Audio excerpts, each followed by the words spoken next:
Si Dilima, ano ba? Ang problemahin na lang ni Auntie Claire kung paano pagsabayin yung asawa niya. Wag ganyan, maano tayo niyan. Yung napapabalitang boylet.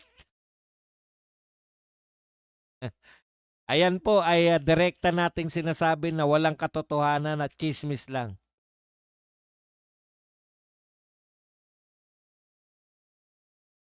Hindi ba si Doc Ong yung nag-e-email sa akin palagi? Nagbebenta ng gamot. Si Dilima nga noon, pasok sa kulungan, may sahod. O, di ba? Absent din, pero may sahod. Walang kumu-question. Hindi kasi tayo, ano eh. Masaya na tayo na nasa oblo si Dilima eh. Boss, totoo ba na nasa Saint Luke ang presidente? Ay, nagpakita naman po. Kanina, meron siyang speech doon sa ano, Cavite. Naroon sila ni John Vic. Kailan kaya mamatay si Ngagba para magpiesta mga Pilipino? Extraordinary Rendition Part 2. Correct. Bakit ka papayag, di ba? Oh, magpakape po yung may pampakape ha. Wala pong pilitan, pero kung kayo po may pampakape, magpakape kayo. Panalangin na nakakarami, sa madaling panahon makaupo na ang President Sara. Mabuti nagtago si Senator Bato. Correct. Ako, solve ako ron. Santagay sa tagumpay. Check attendance, kuya, listening. Regina. Clemente. Entak. Kalbo na nga ang ulo ni Dave, kalbo pa ang utak. Shoutout Big Party. Malapit na sumama kay Enrile si BBM. Co-winner pala sila boss. Oh, ano ang source ng news mo, sir, Badong? Kasi iba naririnig ko.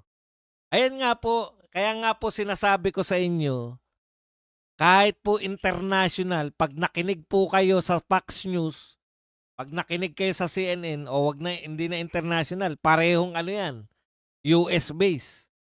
Magkaiba po sila. Isang panyanyari, magkaiba ng interpretasyon. Yung tinatanong mo, ang dami kong binalita. Anong binalita ko yung tinatanong mong source ko?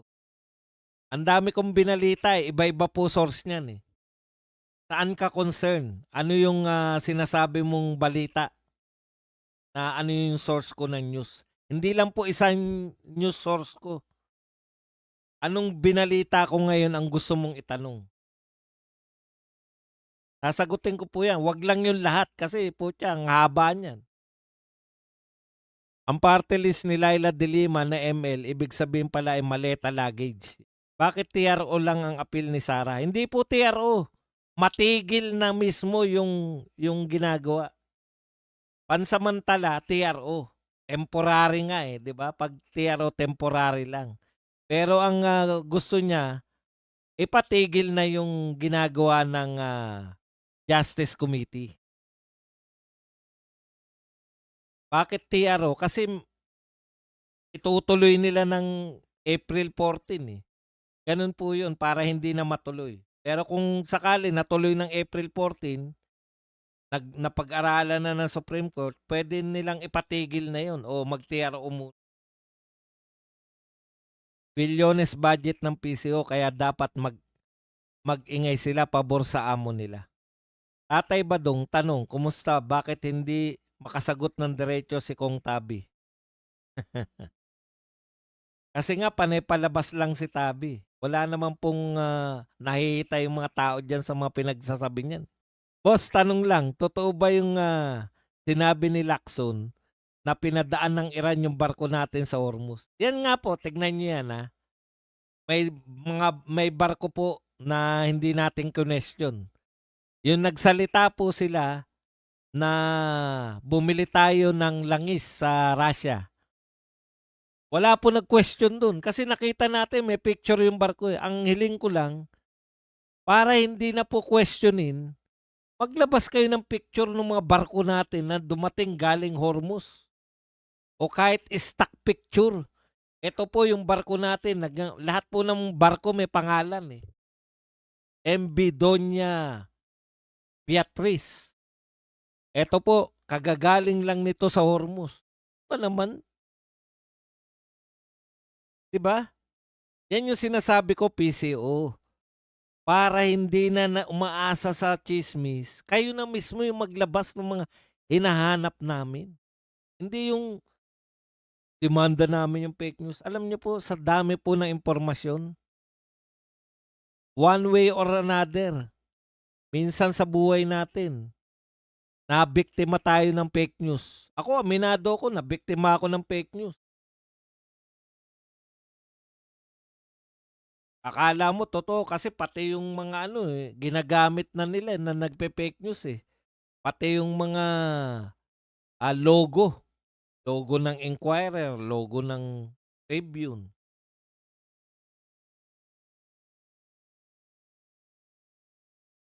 Tatay Badong, ibig sabihin sinabi ni Kokey at Saba na inuuto ni President Inday ang korte. Hindi, si Kokey lang ang nagsabi nun. Utot nyo, pwede ba sila madisbar kababasto sa korte? Hindi naman kasi nila sinabi na inuuto. Ang sinabi kasi na nami-mislead ni BP Sara yung Korte Suprema. Korte Suprema, mami-mislead mo sa batas? Tarantaduhan yan. Minandro Rasyon, Tiway sa Pakape. PBS Las Vegas, salamat sa balato. Sana lahat ng mga nananalo, lahat ng kumikita, nabudol yung Solgen sa SC, parang Marcoleta magtanong silyonin.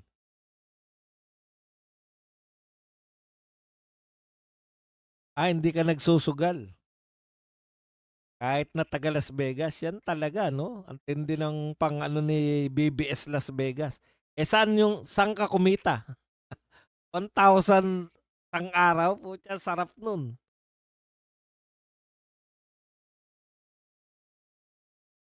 Dollars. Sabi ni Garin, hindi daw agad bababa ang fuel kasi matagal pa daw ang rehab ng Middle East dahil malaki ang damage. Valid reason ba yun ni Garin, boss? Okay lang yan kung yung ibang bansa hindi bumaba ang presyo. Bumaba ngayon ang presyo ng mga taga-ibang bansa eh. Yun yung problema. Pag sa taasan ng presyo, kasama tayo. Pero pag bumaba yung presyo ng world market, hindi tayo kasama. Yan ang masakit. Tatay Badong, kahit anong gawa ng mga gobyerno, duda na ang mga tao dahil sa malawak na korupsyon at kasinungalingan. Correct. Parang nang da-divert na lang sa gasolina ang sakit ni BBM. Good evening, Sir Baz. Nakaabot din sa live mo. Deb Chanel. Oo nga. Nasaan ba talaga si BBM? Malamang nasa Malacanang. Payaso kasi yan si Kokey, Doc Buds. Yan lang po ang tanging payaso na laging seryoso.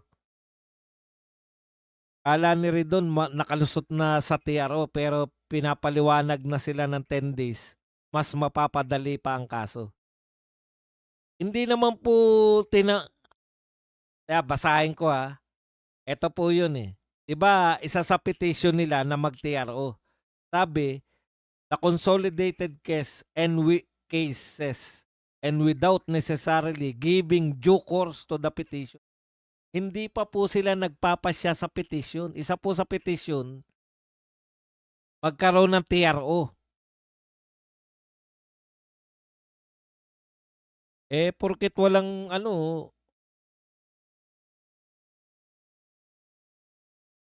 kala ni Ridon nakalusot na sa TRO. Ayan, Ruru, bakit maraming tropa sa St. Luke's ngayon, Doc Buds?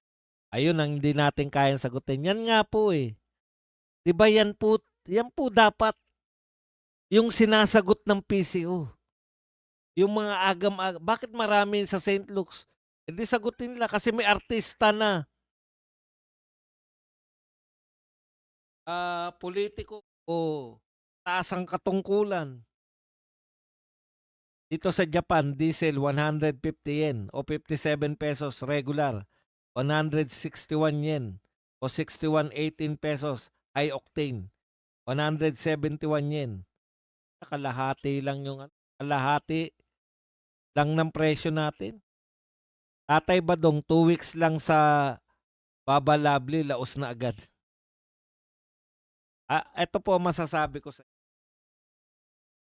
trabaho namin, pagiging vlogger, ang pinakamalupit na trabaho talaga. Wala talagang puwedeng ngayong buwan na 'to, ang taas-taas mo, ikaw ang nasa ruro ka ng ano, 'di ba? Nasa ruro ka ng tagumpay, pakiramdam mo. Tapos next week puwedeng laglag ka na. Iba rito, eh. Kaya masaya kasi yung challenge, hindi ka puwedeng kinakailangan yung audience mo intact, parang gano'n. Hindi po puwedeng patsamba-tsamba rito, hindi ka po puwedeng, ulit-ulit lang ng ginagawa. Ang pinakamaganda kong halimbawa diyan, yung si Eric Eruption ba yun? Eric ba pangalan nun? Ano ba nangyari na ro'n? Putya kalat na kalat pagmumukha nun, lahat. Ting, ting, ting, ting. Lahat ng artista, mga basketball player, kung sino-sinong tao, nakikiting, ting, ting, ting dun.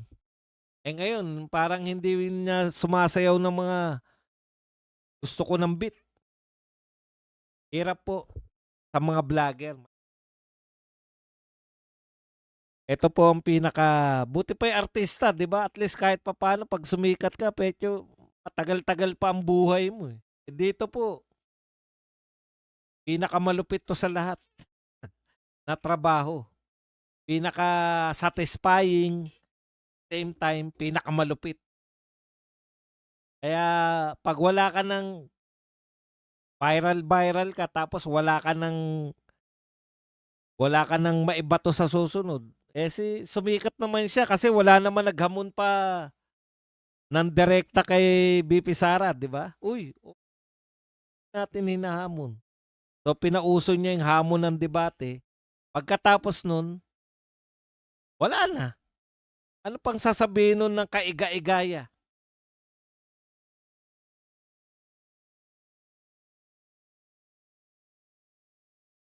Boss Buds,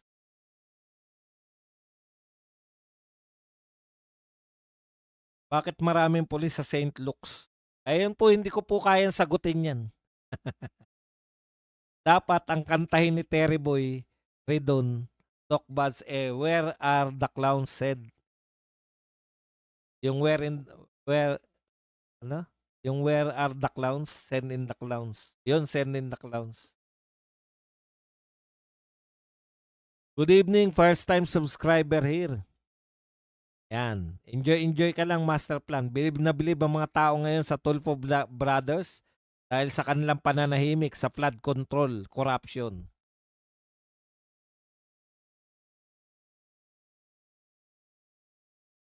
Alam niyo may mga trabaho talaga na hindi mo kayang dali sa sa projection lang. Yan, yung Senado na yan. Pwedeng makapag-project lang diyan. Desidido si Dave Gomez na ipakulong ang mga kaaway ng gobyerno ng Doc Buds. Parang si Trillanes lang formula na walang solusyon. Minandro Orasyon, Tatay Badong, malinaw ang reception mo. Huwag ka lang maglikot ng kamay.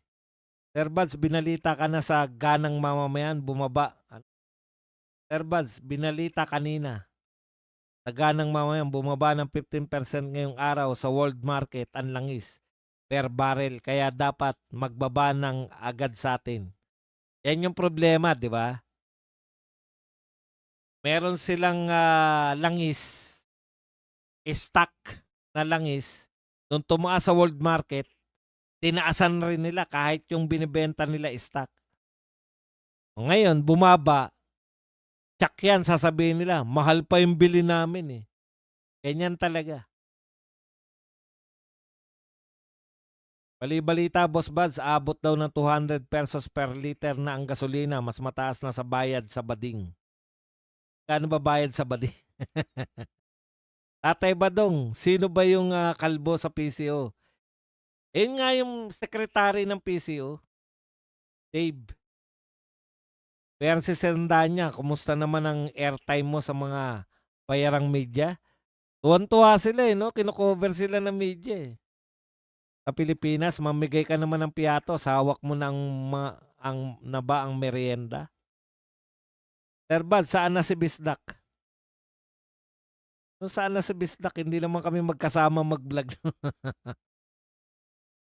Tatay Badong, kanya-kanya po kami 'pag mga vlog namin. Magkakasama lang po kami sa Birada Agila. Tatay Badong, hindi na nagse-share ng medical news si Sir Jack. Baka daw ipadampot na siya ng NB.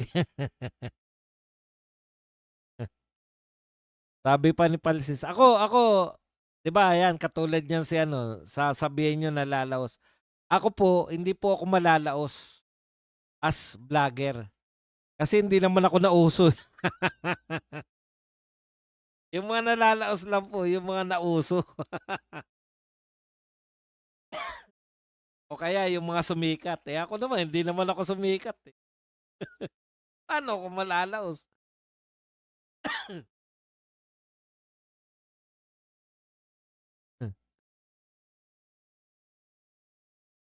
Boss Buds, ayan, present daw si Eynard Ramos. Sabi ni Palsis, naipagdadasal natin na naligwak na FB page ni Lovely Granada. Ako naman, ang arte-arte mo.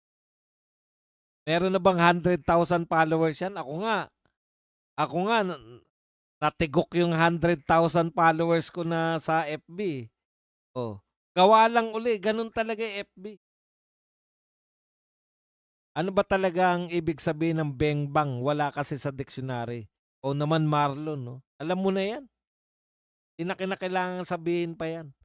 Boss Buds, may bagong post si Lenny ngayon. Post niya, wala na daw siya laban sa WPS. Ang trabaho niya, ayaw mag-asawa na daw may pumalit na kay Tulfo. Hindi ko naintindihan. Ang daming kay Lenny at naging napunta sa WPS at meron pang Tulfo.